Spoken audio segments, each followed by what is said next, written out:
Well, forget Somali daycare centers. Another major scam has been revealed in the United States. In Texas, in specific, and possibly the rest of the country, overseas fraudsters are allegedly exploiting something called the H-1B visa. Oh, yeah. Okay. So before we even continue on, let me go ahead and give some explanation here. Basically, a work visa.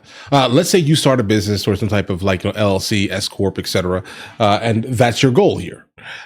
What you do apparently is you say, "Hey, listen, I got some friends and family, etc., or I have a friend of a friend, or some type of family, something like that, guys." And then you basically start bringing in all of these people, but you charge them for it. That's not anything new. Which allows employers in the U.S. to hire and sponsor foreign nationals to fill jobs requiring a bachelor's degree or higher. Mm-hmm. But all you need to do to get in on this, apparently, is set up a business at a home address. And there are allegations that foreigners are using these home addresses to create fake businesses and fake job postings to bring in their overseas buddies. It's all been exposed by Blaze TV host Sarah Gonzalez. Have a look at this. This is not new. I was just looking for more information on Quibbit's technology. Can you call cops? I can't call. Yeah, sure. I would love for the cops to come out here. I just have some questions about the H-1B visa workers workers for your company in here. Do they work out of here? No. Well, I'm pleased to say that the Blaze TV's Sarah Gonzalez joins me right now on the program. Sarah, welcome to the program. Hey guys, if you're in the stream, go ahead and reset the browser. Blaze, well, not the browser, but it's hit refresh. Some of this to our viewers here. What is an H-1B visa, and how does this scam work? Yeah, thank you so much for having me on to talk about this very important issue that's happening here in the United States.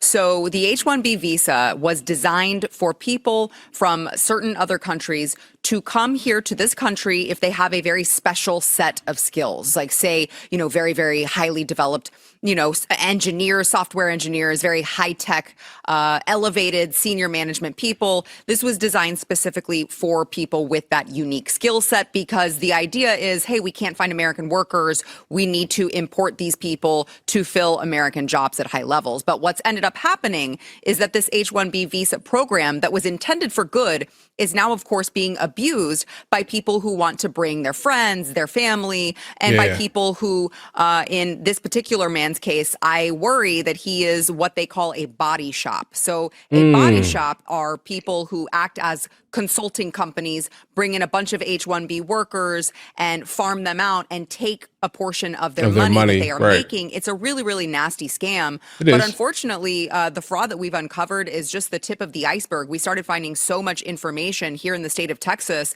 that we decided we've got to do a multi-part expose just going around and exposing all of this potential fraud that is really happening right in front of our eyes, and nobody seems to be paying attention. Hey, bro, listen, I'm gonna be honest. I think a lot of people are paying attention. This is not like the newest thing in the world. I would say that, to be honest, this has been going on since the program basically existed. If you are running a business, you can basically do this at any time. This is not something, how about this year? I think that it should be definitely looked into, but I'm not sure that we can close it. Sarah, this whole debate about skilled visas, we have the same thing here in Australia where people are worried that, you're bringing in migrants to take jobs of local workers.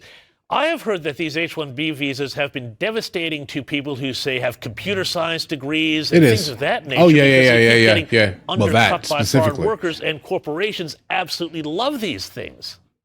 Yes, you're absolutely right, because they can get these foreign workers. They think that they can get them at a lower rate. And of course, these workers it's kind of like a new slave that they're importing because they know that these people are beholden to these companies. They want the H-1B. They have to do exactly what is told to them so that they can continue to keep that H-1B. It's a really, really nasty thing that they're doing. I'll give you a few others as well. I was going through a database that listed all of these H-1B jobs that were out there for people to apply to. And I started noticing something very interesting. What I started noticing is that there were a lot of elementary school teachers. There were a lot of middle school math teachers. There were a lot of bilingual teachers. There were a lot of, in fact, I even found one at Texas A&M University for an athletic trainer.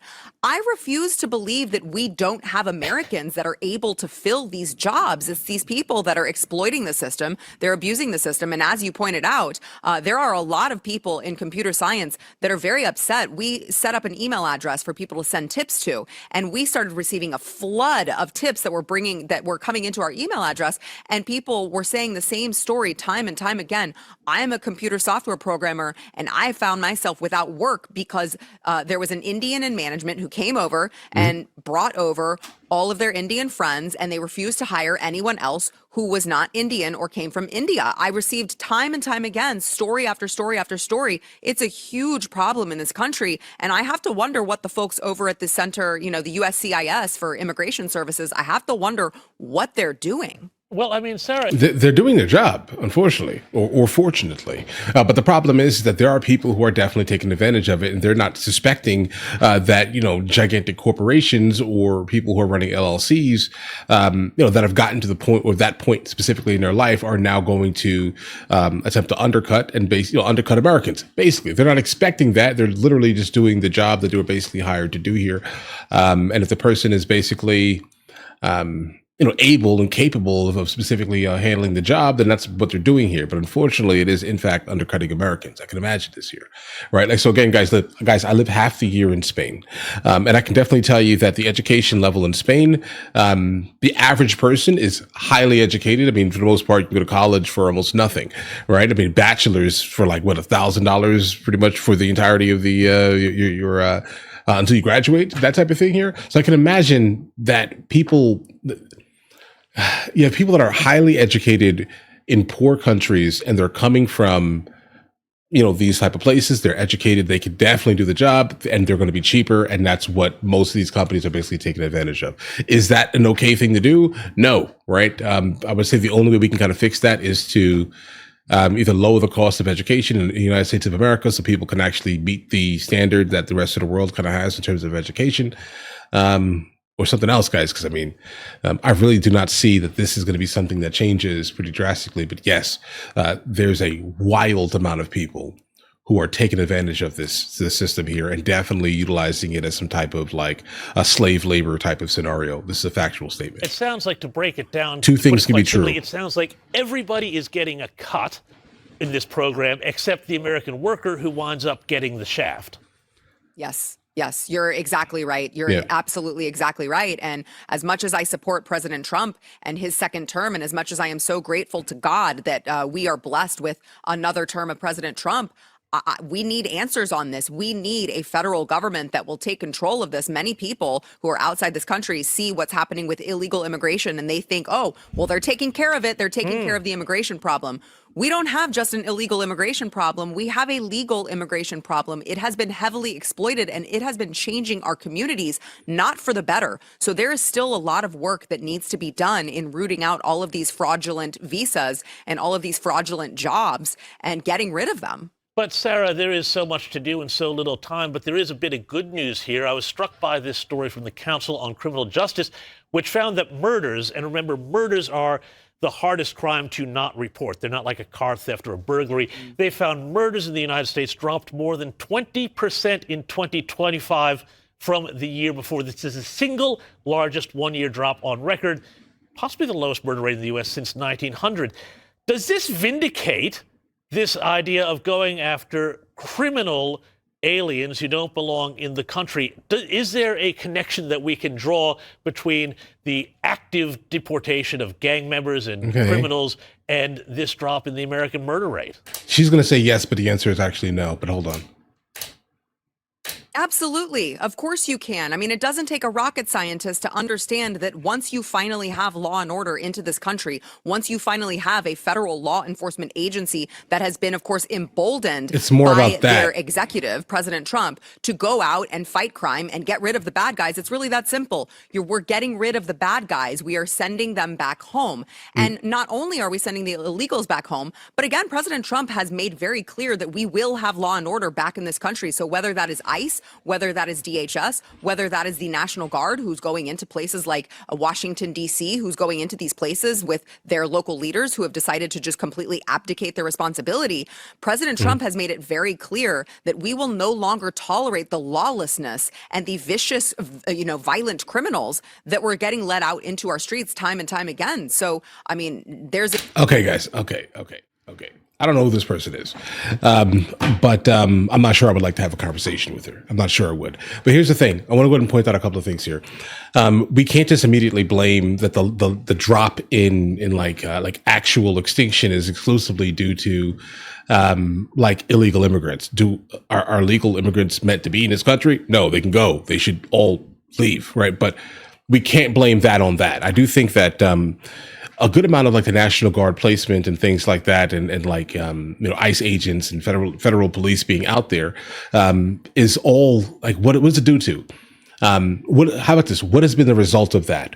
If you're putting people onto the streets with like bigger guns and more training than the absolute criminal deviants that are on the street here, they're not going to go outside and do all their criminal deviancy. Let's just say this here. If it has dropped, it's dropped more so because of the federal police being kind of just out there in the first place. But I'm not sure it's like hearing that statement kind of out loud from this person that apparently is a Blaze TV host. And then the person that's on Sky News is also being like, yeah, that makes sense. What are you talking about? How does that make sense? It doesn't make any sense because Americans by default are committing more crimes than like illegal immigrants if you disregard the original crime of illegal immigrancy. Let's just say this here. But obviously I'm not saying disregard it, under no circumstance disregard it. But just be fully aware here guys, all right? The murder rate most likely has dropped because of the increased presence of federal agents, guys, all right? And I mean, that seems to be more intelligent to say than that, even though I know you want to blame everything on that, but it's not that, guys. The more police you have out there, the less crime, right? Like that's just the indicator, right? If you have less police, right, in certain like, let's say poverty-stricken areas, then you're going to run into more criminality. Different type of crime, obviously, but this type of crime specifically, ending of people's lives, oh yeah, that's mostly going to be in like these heavily impoverished type of areas, guys, right? So I don't know, bro. I just don't like the fact that you're blaming that on that. It just doesn't correlate, at least to me, unless there's some evidence kind of behind the fact that every single person that is illegal in the United States of America is going to kind of wake up one day and say, I made it here. I've been hiding. Let me go out and delete somebody. Show me some evidence on that, bro, because it just seems like you're just towing the line to toe the line. She's just talking to her base that, that she basically has. That's kind of the vibe I'm getting here. Her name is Sarah Gonzalez. Guys, do you want to watch movies with me? I never actually thought to like promote it over here, guys. But if you guys do want to watch it, guys, we have hundreds of movies, and I mean hundreds of movies that we've reacted to. You guys can come watch them with me if you want to, along with many TV shows. Currently, we're working on the show Dexter, along with Vikings. And we have a lot of series that are already completed. But if you guys do want to watch it with me, the link is in the description. Everything's available at the second tier. But of course, if that's not your thing, guys, don't worry, right? Listen, like and subscribe.